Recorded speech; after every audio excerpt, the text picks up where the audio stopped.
Vamos ver agora a introdução da lição, que diz o seguinte. Nesta lição estudaremos sobre o processo de plantação de igreja que o apóstolo Paulo executou. Veremos que ele foi um desbravador da causa do mestre no mundo pagão e seu ponto de partida no ministério foi Antioquia, quando enviado para outras regiões do mundo onde o evangelho foi pregado. Também refletiremos sobre as características do plantador da igreja local frente aos desafios atuais. Então vamos estudar esse trabalho aí de plantação de igrejas do apóstolo Paulo. Vamos ver aí a primeira e a segunda viagens aí de Paulo. Um resumo, é claro. Vamos ver que ele começa com Barnabé ali, foi a Tarso buscar Paulo, e ali começa então, naquela reunião de profetas e doutores, o Espírito Santo fala, escolhe Saulo e Barnabé, e eles são enviados a partir então da cidade de Antioquia, ou Antioquia. Então, a partir dali começa então o trabalho missionário. E eles vão, primeira viagem, voltam. Agora Paulo parte com Silas para um lado, e Barnabé e seu sobrinho Marcos para o outro lado. Aí Paulo vai fazer a segunda viagem, depois Paulo ainda faz a terceira viagem, e por último tem a viagem de Paulo a Roma. Então vamos falar aí principalmente dessa primeira e segunda viagem de Paulo. E vamos ver então sobre como é que funciona isso, essa plantação de igrejas, como é que se iniciam essas igrejas. Vamos ver então no tópico 1, Paulo o desbravador sob uma gloriosa obrigação. Subtópico 1, Paulo o desbravador. Paulo foi sem dúvida o grande desbravador da fé cristã no mundo gentílico. Ele dedicou a sua vida para proclamar o evangelho e cumprir a missão entre os pagãos. O apóstolo contribuiu grandiosamente na implantação de inúmeras igrejas e no crescimento da fé cristã. Não houve quem plantasse tantas igrejas em tão pouco tempo como o apóstolo dos gentios.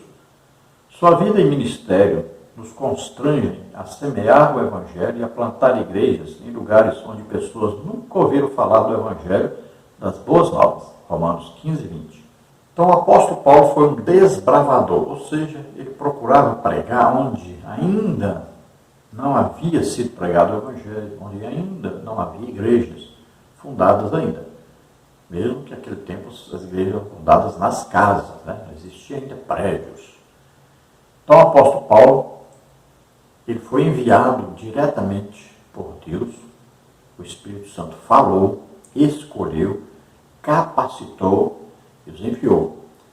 Então Paulo seguiu pregando o evangelho junto com Barnabé, e eles foram abrindo então igrejas, foram pregando, chegavam no lugar, ali então eles pregavam, algumas pessoas se convertiam e ficavam ali há pouco tempo. O apóstolo Paulo e Barnabé ficavam pouquinho tempo ali, até que houvesse ali o quê? Uma pessoa que se destacasse como uma pessoa que pudesse dirigir ali o trabalho, pudesse continuar aquele trabalho.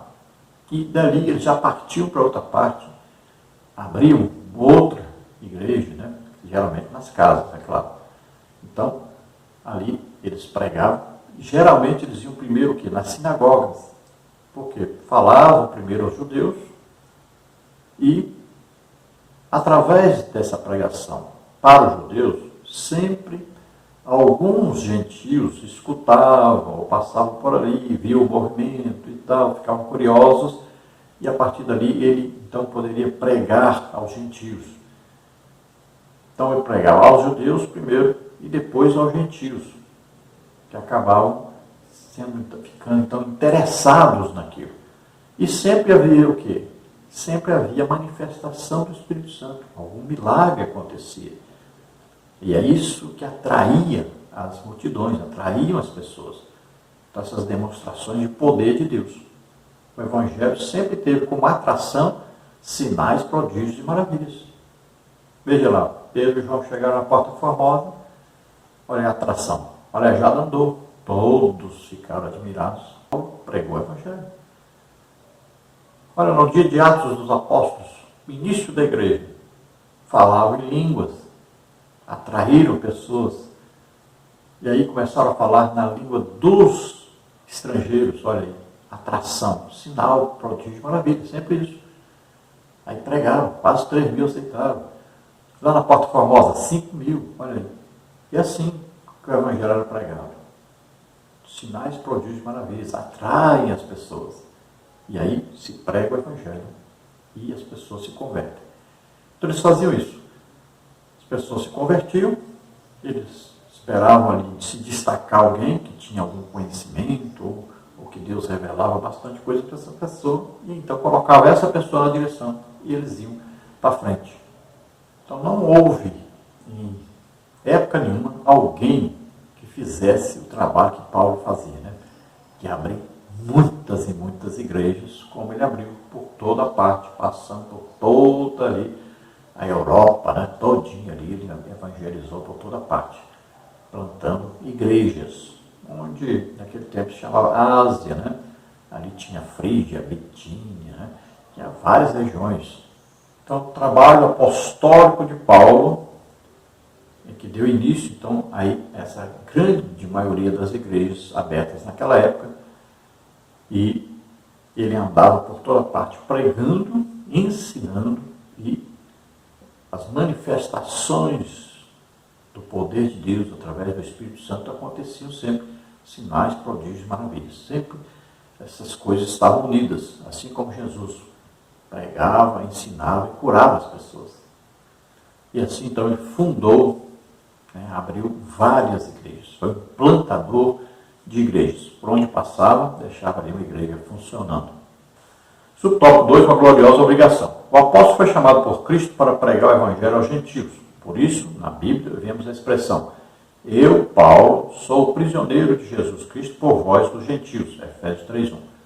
Seu compromisso com os gentios estava firmado em Cristo, o nosso Senhor.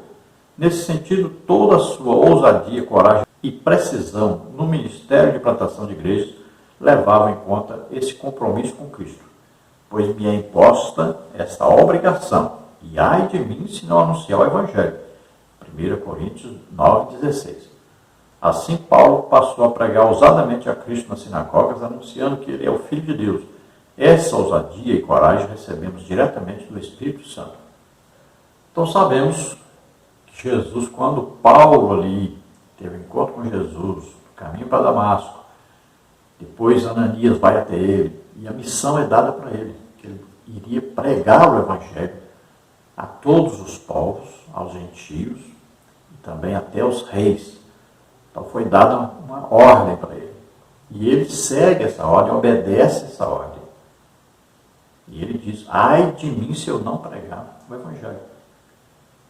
Então, era uma obrigação que ele tinha, um dever que ele tinha. E ele considerava isso realmente uma obrigação, um dever. Assim também todos nós. Nós ouvimos a pregação, então aceitamos a Jesus como Senhor e Salvador. Agora nós temos uma obrigação, um dever de passar essa mensagem à frente. Assim como nós somos ganhos para Jesus, nós devemos ganhar almas para Jesus. Então, nosso trabalho é esse. É assim que a igreja funciona. Aqueles que vão se convertendo também vão transmitindo esse evangelho a outros. Sempre funcionou assim e é assim que deve funcionar. Todos os crentes têm a obrigação, o dever de pregar o evangelho, de ganharem almas. É a nossa função primordial. Paulo se declara prisioneiro de Cristo, não só porque literalmente ele estava preso, mas também porque ele se considerava totalmente entregue a Deus. Ele entregou totalmente a sua vida. Então, ele tinha como dono Jesus. Ele considerava realmente Jesus como seu dono, proprietário. Ele fazia aquilo que agradava a Jesus. E a sua vida era dedicada exclusivamente a Deus. Então, veja só, ele é um prisioneiro de Cristo. Tanto literalmente estava preso, quanto sua vida estava presa a Deus, unida a Deus.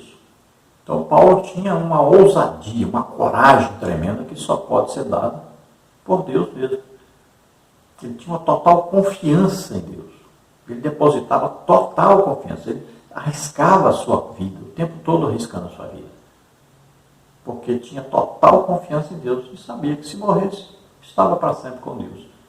Então ele não considerava a sua vida como importante, mas ele considerava a salvação das pessoas como uma coisa mais importante que ele tinha que fazer. que era levar então o Evangelho a todos, mesmo que lhe custasse a própria vida. Veja que ele foi avisado diversas vezes, inclusive pelo profeta Ágabo, de que, chegando em Jerusalém, os gentios o tentariam, os gentios, os judeus, todos estariam tentando matá-lo. E ele ouviu isso várias vezes. E mesmo assim ele disse, essa é a minha função, é o meu trabalho, ainda que eu morra, mas eu vou fazer. Então, ele tinha essa decisão dentro de si, essa entrega total a Deus. E era um homem tremendamente cheio do Espírito Santo. Isso dá uma coragem tremenda. E olha, eu vou lhe dizer uma coisa interessante. Quanto mais nós somos perseguidos, mais coragem, mais poder Deus vai nos dando. É assim que funciona. Quando eu estive no campo missionário, abrindo essas igrejas, olha o que eu passei, gente, querendo me bater, jogavam pedra no meu carro, teve gente que torceu meu braço, querendo quebrar meu braço, teve perseguição dentro da igreja, teve de tudo. O diabo levanta quantos ele pode para atrapalhar a obra de Deus. Mas no fim quem vence sempre é Jesus.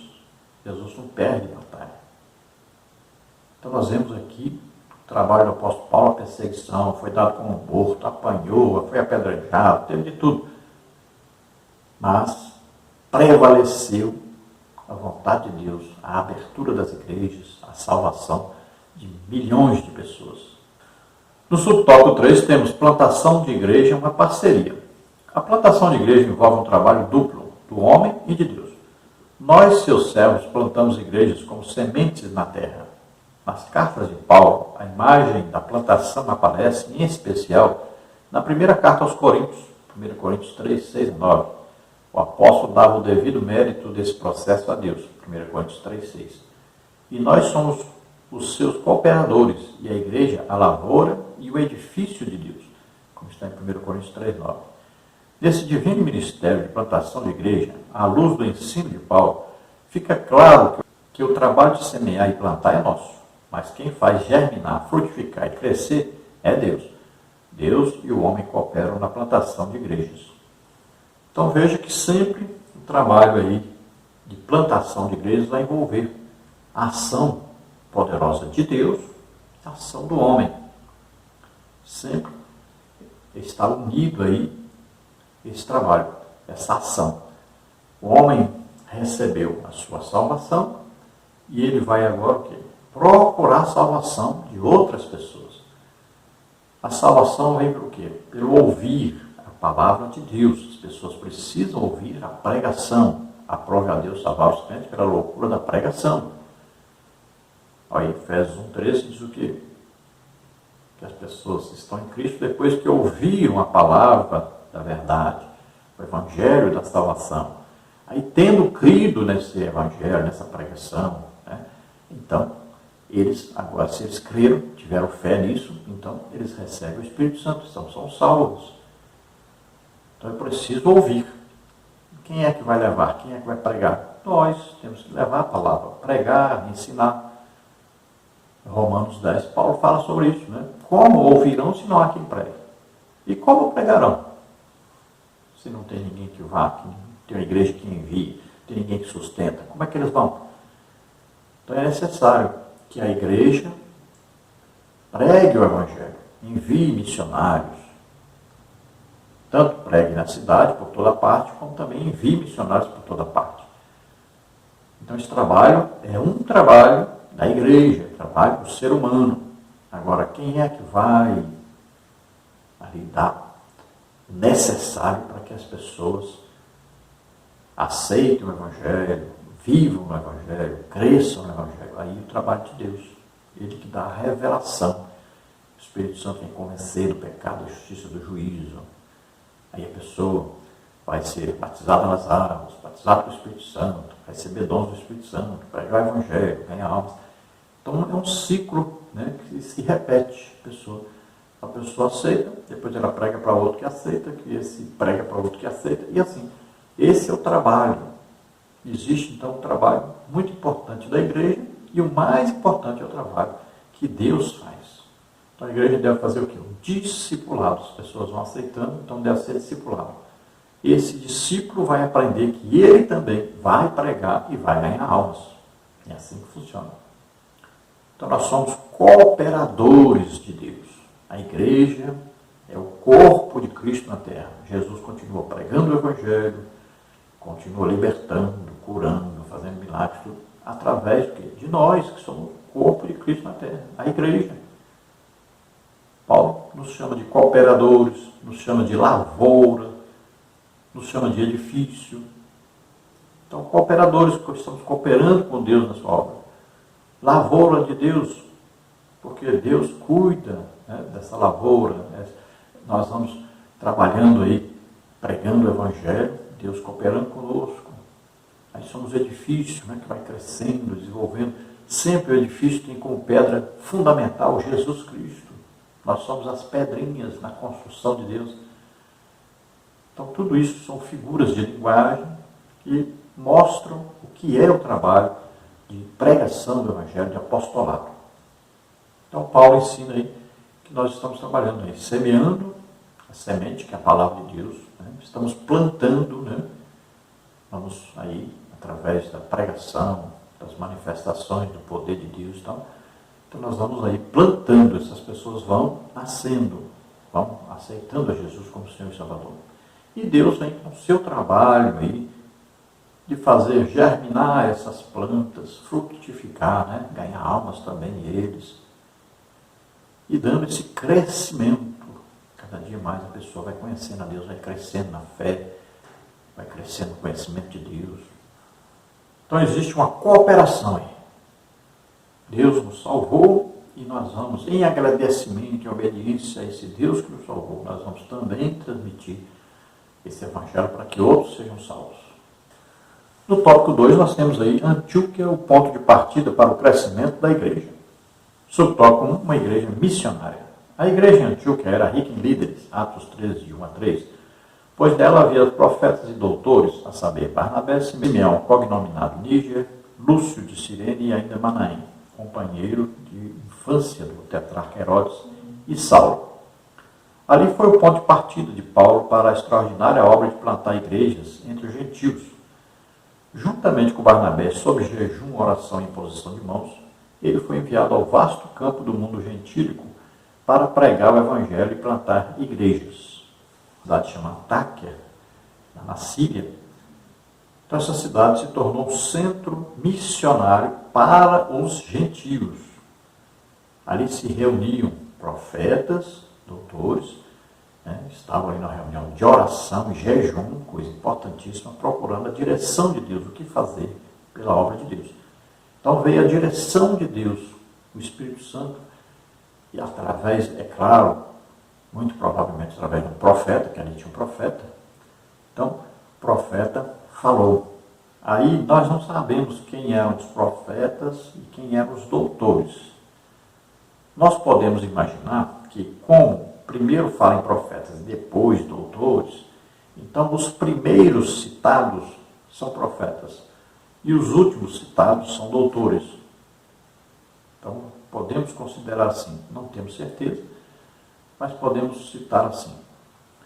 Então, essa reunião de oração e jejum, o Espírito Santo fala e então dá uma ordem, separem para mim Barnabé e Saulo. Esses dois, eu tenho uma obra para eles fazerem, que era a obra de evangelização, de abertura de igrejas, né?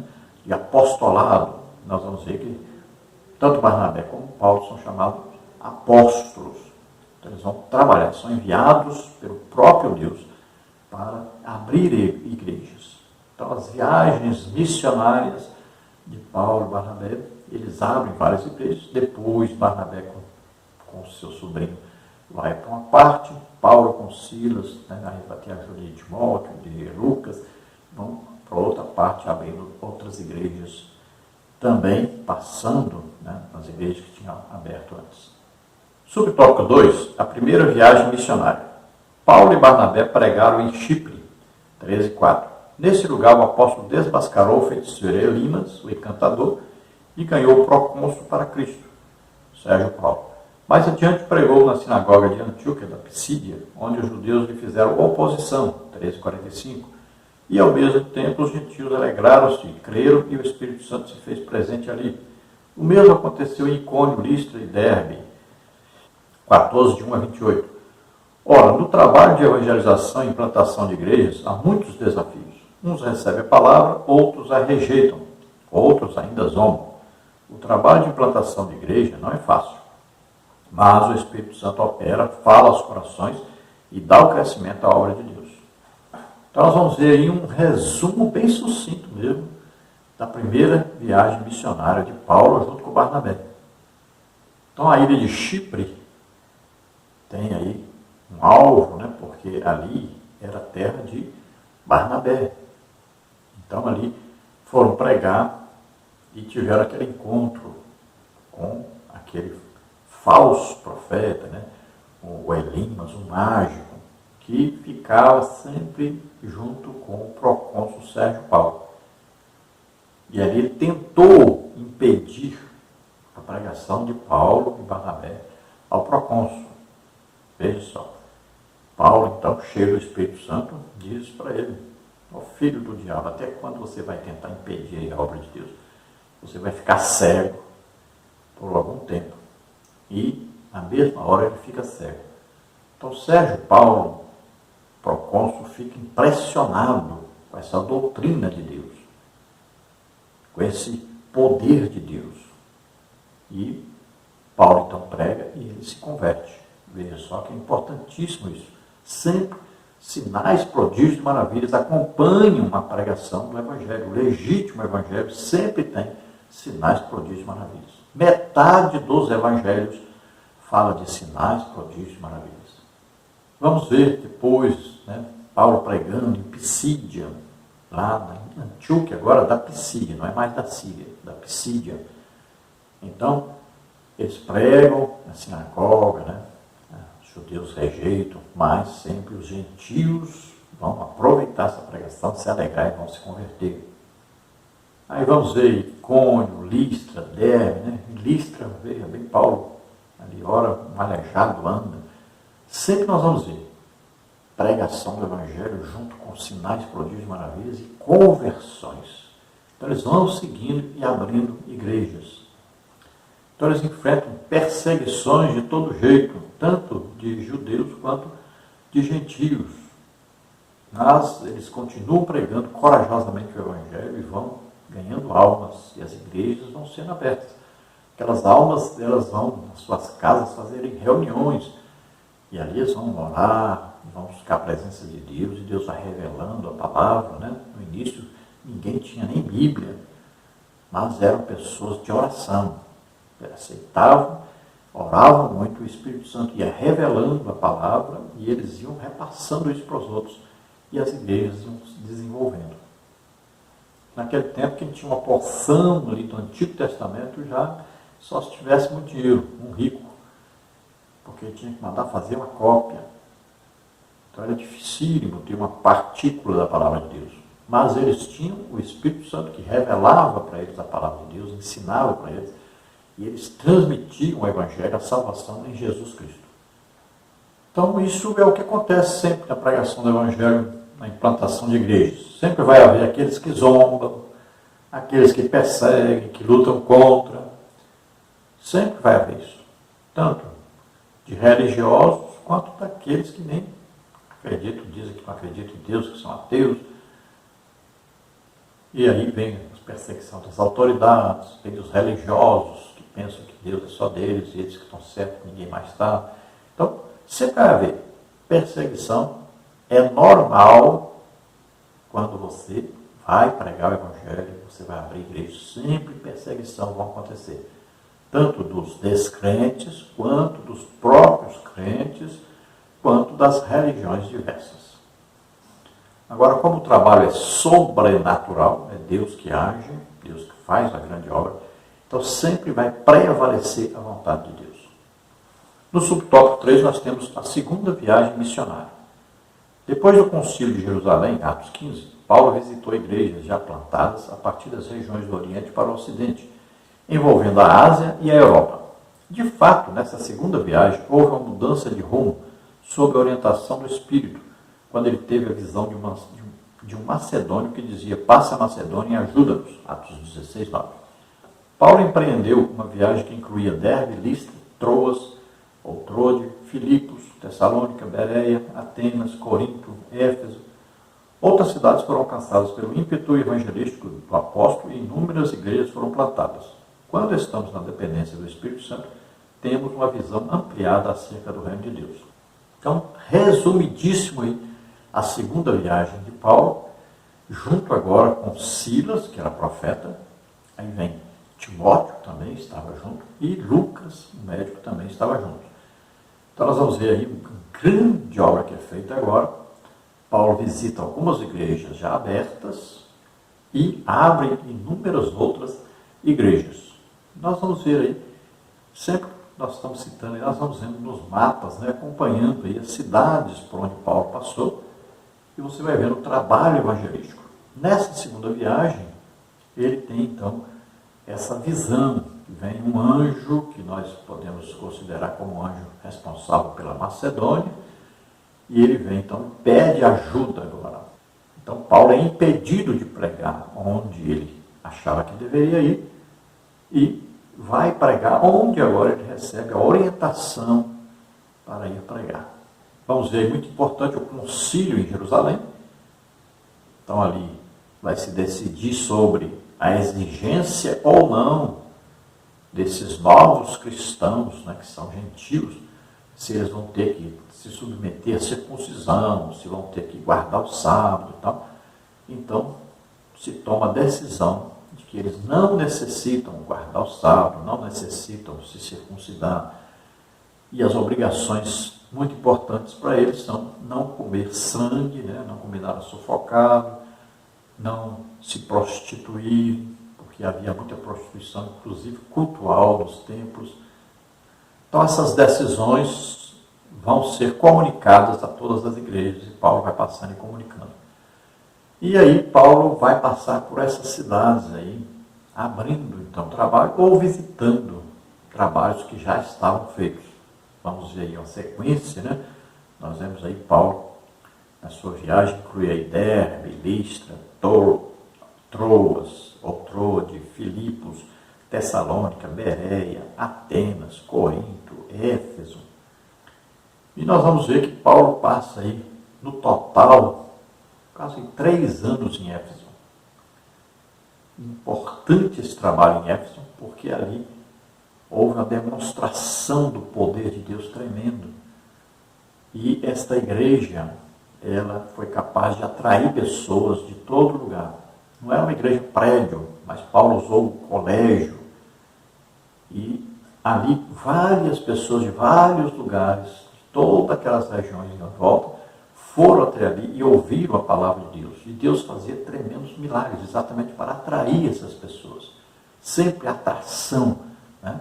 Ali vamos ver que até os lenços e aventais de Paulo eram levados, e os doentes, enfermos, demoniados, todos ficaram livres, ficavam curados. Então coisas tremendas aconteceram ali. Aqueles que praticavam artes mágicas, queimavam seus livros de mágica, custavam uma fortuna. Então tudo isso acontecendo para que as pessoas se convertessem. Então Deus faz de tudo para que as pessoas se convertam. Então vamos ver aí uma tremenda ação de Deus. E vamos ver que quando nós queremos aprender mais sobre esse reino espiritual, essa batalha, né?